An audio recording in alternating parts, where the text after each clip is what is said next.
Welcome. Thanks to today to Dee Szyndrowski and Amanda Drakeford, Mandy, at SCAN, which is a child abuse and prevention organization located in Fort Wayne, Indiana. And they're a past client.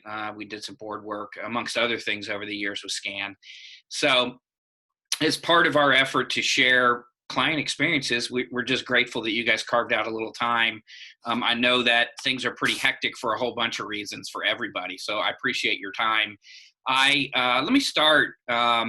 Dee, what SCAN is child abuse prevention, family intervention, education around those issues.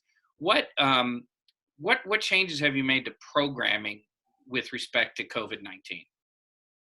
Well,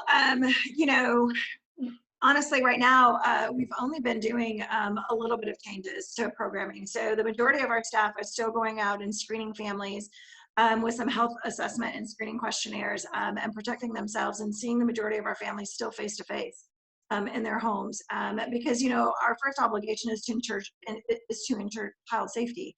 And so it's very difficult to do that if we're not keeping our eyes on that family and or those children during this time of need. And plus, we are isolated now more than ever. So our families really need us, and it's really important for us to be able to, help relieve their stress during this stressful time. So a nice, friendly face and a safe, friendly all parties involved. For those families that may be experiencing some symptoms of the virus, and or our staff that might be experiencing, or just those that are in high-risk categories, we have moved to a completely virtual platform. So we're providing all of our services virtually for those particular families. So we're really got up to speed on Zoom, Skype. Right. We've had some amazing support from our communities, and I know particularly with AWS, they have given us a number of dollars to help with iPads and Zoom accounts, so that we can give those particular tools to our families too, so that way we can donate those iPads, minutes on cell phones, and really coordinating services in those ways. Okay. And for those watching, AWS is a local funder in the Fort Wayne area. So if you're outside of Indiana or even Fort Wayne and you're wondering what that reference was to, let me let you all know. And was it a quick transition to some of those programming changes, the things that you had to do virtually, or look, we just adapted like everybody else? I think we just adapted like everybody else. We really had a really good support in the community, but I think our team was just amazing to say, okay, well, what do we got to do? What do we need? Do we have those current resources? Some resources we absolutely had on our own, some we didn't. So we just reached out, and, it has been so amazing, the support that we have been getting. I mean, I think our community absolutely wraps itself around child abuse and neglect and the safety of our children. And, now more than ever, especially, when most of those individuals that would be, helping our children in those situations, they're not in those environments, right? They're not in schools, they're not with others. So yeah, it's just been great. Yeah. So Mandy, I mean, things are changing, and you guys have a variety of funding streams, but clearly one of them is philanthropy. Mm-hmm. What have you done, with the fundraising program? Have you stepped back, stepped into it? Share with us kind of what you guys have done and what your response to all this is. Well, we definitely haven't stepped back. Our goal annually is to raise $1.1 million a year, and we do that multiple ways. And so we've looked at all of those different ways and looked at how we can adjust due to this crisis. So one of the first things we've been doing, though, is making sure our donors are educated about what SCAN's doing. So we just want to share updates about how we're still there serving families, how we're still in the community, making sure kids are still safe during this crisis. And so education was a huge piece from the very beginning for us with our donors. April happens to be Child Abuse Prevention Month, and so we have a number of campaigns that are running, and we also have an appeal that's going out. We shifted the language to be more focused about why this is more important than ever for the families that we're serving and the children that we're serving. And so we've adjusted that language in our appeal that's going to be going out next week. We're still sending a thank you note to our donors during April. We've really been careful about our donor cycle. And so we know some of our donors don't give this time of year.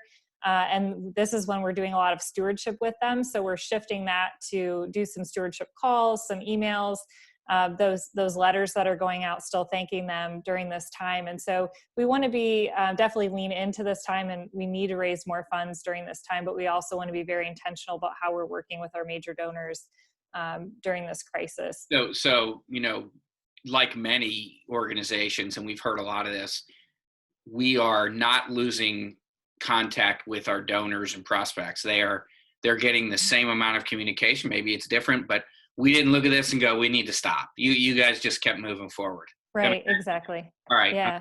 And you guys have an event every year. Yeah, so we have our annual duck race. It's usually in June, so the date was supposed to be June 13th, but we've moved it back to August 30th. So we want to give that duck race a chance. We raised $225,000 from that event. We have already raised half of that for this year through our sponsors. So we've reached out to all of our confirmed sponsors and let them know about the date change. We've heard only positive things back from those sponsors so far, so we're so grateful for their support. And then to those we haven't heard back from yet, we're sending out letters asking them to support it again this year, like they've done in previous years, and letting them know about the date change. And this also gives a chance, a big portion of that are the duck tickets themselves, and we can't really sell them right now. That's a difficult face-to-face transaction that we can't do. So we're hoping that those people in close, Right. Yeah. So we're hoping by June that we'll be able to launch those sales. And we found some innovative ways too. We've worked really closely with the Gaming Commission to get those sales online and do it over the phone. And so I think this is, encouraging our efforts to move in a different, innovative direction as well. That's pretty creative. I mean, a lot of charities do that, not knowing that in that situation they might have to talk to the Gaming Commission. And the whole notion of talking to the Gaming Commission wouldn't be a good one. But you guys said, let's change it and we'll talk to the Gaming Commission. I give you guys kudos. Luckily we've been working with them really closely this year. And so it just so happened when this shift changed, they reached out to us and said, hey, we know you're probably going to have to put this online. And we've been working really closely with them. So we're grateful for their support in all of this. And so we're thankful we're able to do that.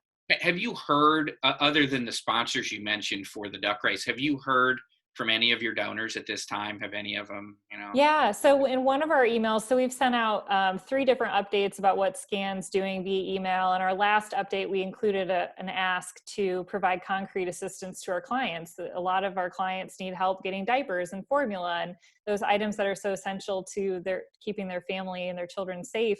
And so we received several donations from that email. And so I called, those donors, and they're really grateful for SCAN, but I think that we're hearing consistently that donors are just concerned in general about the welfare of children, but also what's happening in our country at the moment. Yeah. Dee, and even Mandy, what we hear a lot of is the volatility of the stock market. It brings that emotional response from people. But, I'm always curious to know, maybe at the board level or you guys interact with board members, or talk amongst the staff. Did you ever say, look, the market's in tough shape. That's a concern. Or do you say, look, there's nothing we can do about it, and not everyone is in the same boat. Let's just keep doing what we do. You tell me. I don't want to hear. Well, so kind of a funny story. My first fundraising job, I was an intern in 2008, and I was working for a university who's launching their boldest capital campaign, and they were supposed to launch it in October. Well, the stock market crashed September 28th, end of September, and we spent from September until October. I mean, I wasn't a decision maker, but I remember sitting in rooms hearing those leaders talk about, should we not launch the capital campaign, the public phase? Should we scale it back? But they ended up raising the goal to $1 billion and launched it, and ended up raising it 6 months early. Then they finished the campaign 6 months early. So I think if we were to take a step back, I think we could be negatively impacting our fundraising. And we're still very aware of the donors who give stock. And that's again with our plan of making sure we're asking the way that we've asked them in the past. And so we've taken that into account, but we definitely haven't slowed down. Yeah. And now folks get an above the line deduction for up to $600 if they're in America. So that comes right off the top. Yep. I mean, I wish it had been more, but they don't, no one checks with me on those decisions. So Dee, what's the have you guys had a board meeting since COVID-19 became a big issue, and what's your board saying? Yeah, so great question. No, our board meeting usually is the third week of the month. And so, the board meeting would have happened the week that this hit. Yeah. Okay. And so there wasn't a whole lot of information. So what we have done, and I should say, we've met almost weekly with our finance committee, just as we're looking at all the options, right? So, I think we've lost probably about 30 to 40% of our funding just trying to get through, getting everyone back up with virtual and what that all tends to look like. So, we will, like most nonprofits, take a hit operationally with regards to that. I send out weekly communication to my board. So we're very big on communicating. So they know exactly where we are and where we stand. And so our board meeting actually is next Friday. Okay. But I could say that we did have a lot of conversation with our finance. And to Mandy's point, we didn't pull back on any kind of fundraising. People are going to give whatever they feel they can give. And so I think it would be almost, I don't know, it would be probably disrespectful to them if we didn't ask, Yeah. right? If we didn't continue our operation as usual. So Yeah, I mean, and we created, and I hopefully you guys saw it, a piece of, our only reference point for all this is that during the recession, which I think, my opinion, was a slower decline financially and economically than we're seeing now. I mean, now it's just, straight down. People said, well, look, we need to make budget cuts, that Mandy, she's an expense, and, we need to, I just so strongly hope that your board says, look, anything that generates revenue and keeps contact with these people is important to the health of the organization. Now, I've worked with your board. They're smart people. I don't think you've even gotten to the point of having that conversation, and I don't think they would do that anyway. But I just always reinforce that, some decisions are hard to overcome. And that's the kind of decision that's hard to overcome. But and for those watching, you guys get state funding for your program. So your drop is more around the state funding. It isn't a philanthropic decline, right? that is absolutely correct. It's more about the funding and reimbursement hours, hours for services that we're not seeing. The state funding, I want to be clear, has not decreased. It's just our ability to engage families during this time and shifting in this shift is what. So the money failed. It's just the shift of programs has changed the timing of that. Okay. Absolutely. So that's a better financial outlook. So what advice, you can each do this one at a time. I'm Mandy, I'll defer back to you. And as a development person, a development professional, what advice do you have for your colleagues who are going to watch and listen and, Well, it sounds super generic, but I think we just can't lose hope in this moment that we have to be hopeful that everything's going to pick back up and that our donors give because they're called to the mission. They want to support the mission. And even though economic times have changed, their thought and why they support the organization, I don't think has changed. So I don't think that we can lose hope. And I also think we need to continue to be bold, and we need to think of ways that we can be creative during this time and still engage our donors. And so I think we just need to continue to move forward and try to be as resilient as we can and as agile as we can during this time. Yeah. Dee? I think to your point, sitting here as a CEO, it's really hard to start watching some of your dollars go away and thinking about the impact that that's going to have over time.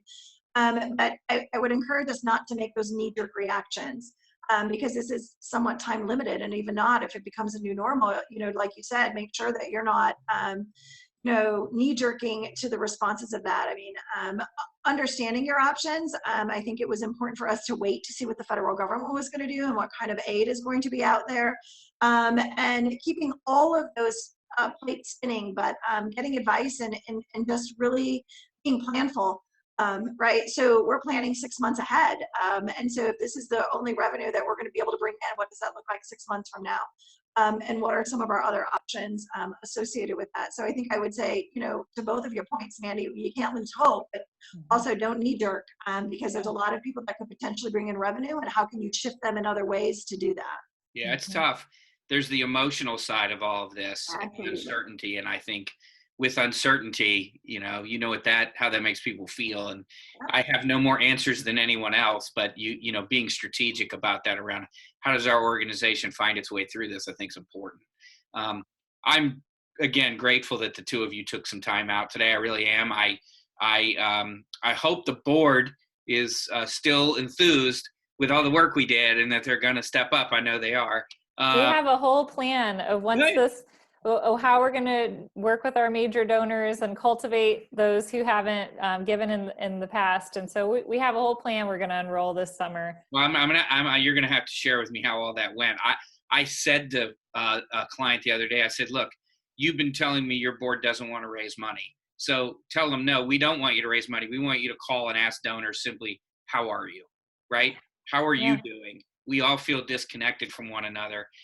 Let's try to keep that connectivity. And I mean, so, this should be an easy thing for you to do. But I've been really thankful for the number of board members who've jumped on calls, whether it's supporting an emergency aid grant application or brainstorming how we should reach out to a major donor. We've had multiple members of our committee jump on calls this week and previous weeks. So really grateful for their support. Yeah. Listen, I even did for a board I serve on. I started a Facebook fundraising page, which I'm the one that looks at that and sort of thinks that that's below my age level. But it took me a little bit, but I figured it out. We'll see how that goes. I'll report back to you, and you report back to me. Okay. There you go. Sounds good. Thank you, guys. Yeah, thanks, Dave. We appreciate it. Yeah.